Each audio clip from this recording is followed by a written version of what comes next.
Now, many people come to me and they say, Steve, I'm trying to apply these law of attraction ideas. I'm doing affirmations, and I'm reading my goals each day, and I just can't seem to manifest anything. It doesn't seem to be working for me. I think the law of attraction may not really be true. And I just look at the person and I'm like, okay, what are you trying to manifest? Well, I'm trying to manifest a really a life of passion and excitement and a total abundance, and I want to have all that in my life. I'm like looking at this person saying, this person's exuding exactly the opposite vibe. You're exuding kind of this disconnected, boredom, apathy state with me, or at least a kind of a low level of contentment. That's not what abundance feels like. That's not what passion feels like. Where's the feeling?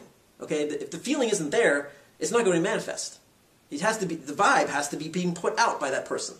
Okay, so I have to explain to these people, it's not just about reading affirmations. For the most part, I think reading affirmations is a waste of time. I don't even bother with that. Unless somehow that works for you, like reading affirmations in a really passionate state helps get you really worked up and get to create that feeling. Okay, this little 20-minute visualization I gave you, that's just one of many ways you can use to create that feeling. Some people do it by shifting their physiology, okay, like standing a certain way, breathing a certain way. I find that works for some things, but it can be a little bit limiting because I'm like, how would I stand if I was feeling abundant? I don't really associate a certain body language with that. And the truth is, I don't think the body language matters all that much. At least in my experience, it hasn't. I think the body language is more of an effect. And to focus on that too much of a cause as a cause, I think it makes it more difficult to manifest abundance because you'd have to have your body in that state like longer periods of time each day. I mean, you'd be like focusing on trying to get your body in that place each day. Or I think it's a little easier to focus on the thoughts because then they'll just arise naturally. It's easier to do that when you're just sitting in your car thinking about it. Give rise to the feeling. But really, if the body language stuff works for you, if like standing a certain way and focusing on that several times a day works for you, by all means use it. Okay, the real idea here is that you need to do whatever it takes to create that vibration and to make it a dominant part of your daily reality. Okay, now, what's going to happen? What's going to happen next? Once you start getting this vibration and it starts becoming more and more dominant, gradually, okay, it's not like necessarily going to be an abrupt thing, but the more you shift into that new vibration, the more you start putting out a different vibe, the more things in your external reality, the matrix of reality around you, are going to begin to change. And they're going to change in two primary ways, initially. First of all, you're going to start feeling more and more of a disconnect with the things in your reality, the people, the places, possibly the job you have, the experiences that you've been used to. You're feeling more of a disconnect with those parts of your reality that do not resonate with the new vibration you're trying to create. So if you're trying to create an experience of abundance, anything that keeps knocking you back down into a scarcity state, scarcity vibration, you're going to get more and more frustrated with it and you're going to feel more and more disconnected with it. Certain people in your life, you might feel more and more disconnected from. Okay, that's normal. That's supposed to happen. On the other hand, new things are going to start arriving in your life. New opportunities, new people, new experiences are going to start showing up in your life that are not congruent with your old vibration, but they are congruent with the new one you're creating. Okay, so you're going to start, like if you're focusing on financial abundance, you're going to have a new business opportunity may show up. And at your old state of scarcity thinking, it would never come to you, or you would never even recognize it, you would never capitalize on it. But now it shows up, and it's a match for your new state of abundance. Now here's the tricky part. Okay, this part you may not want to hear, but I assure you it's true. The next step, okay, the first step we have to go through is creating that new vibration. But that's not enough. That is not enough by itself. If that is all you do, you will not get there. Okay? The second key element is that in order to fully shift your reality now, not just your internal vibration that you're putting out, but actually allow the reality around you to shift, you're going to have to exercise courage. No matter what. I guarantee you will have to exercise courage. There is no way to shift into that new reality without doing something brave. Okay? Without doing something that gives you a little bit of fear, at least. Maybe a lot of fear, depending on how big a shift you're trying to make. Okay? Disconnecting with your old relationships and anything you're connected to in your old reality is going to take courage. Being able to connect with the things in your new reality is going to take courage. Okay? Anything, Think of it like this.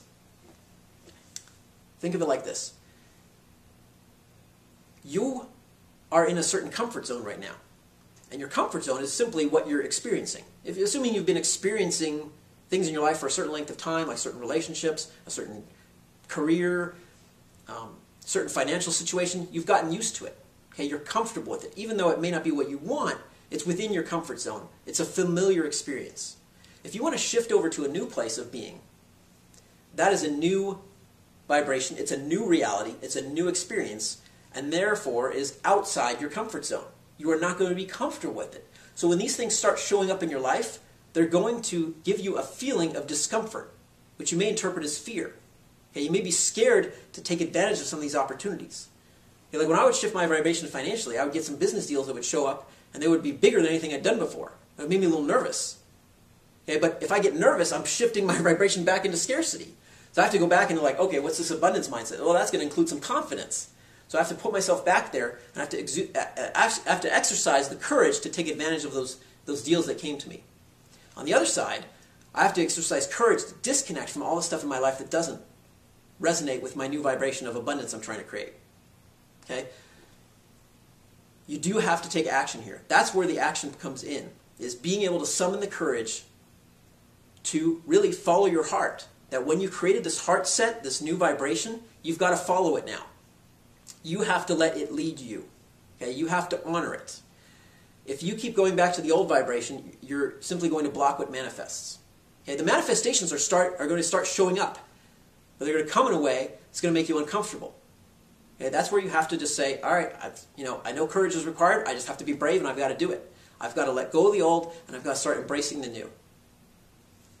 For example, this year, I decided to focus on creating intimacy abundance in my life. Okay, now what I mean by that is, for many years of my life, most of my adult life, I had a very deep, intimate connection with just one woman. Okay, that was like my intimacy part of my life. This one marriage, one relationship, where we were just like very deep, very, very connected here.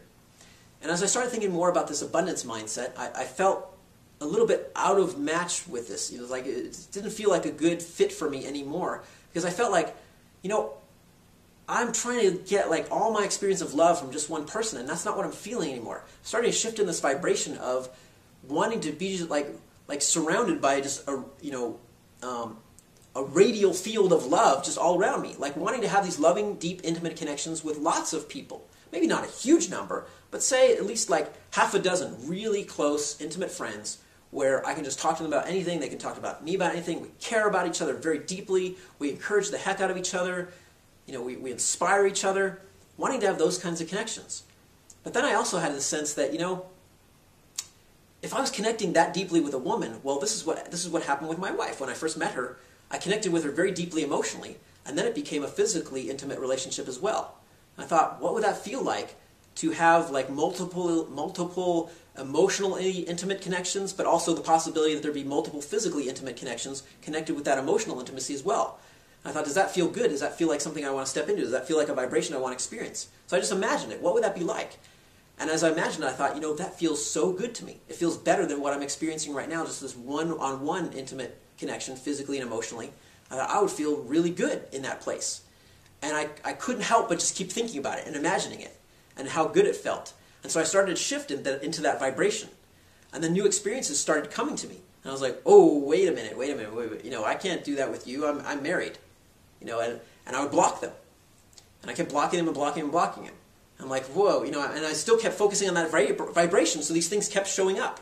And then I started on the other side feeling more and more of a disconnect with my wife. Our intimate connection was no longer as satisfying to me.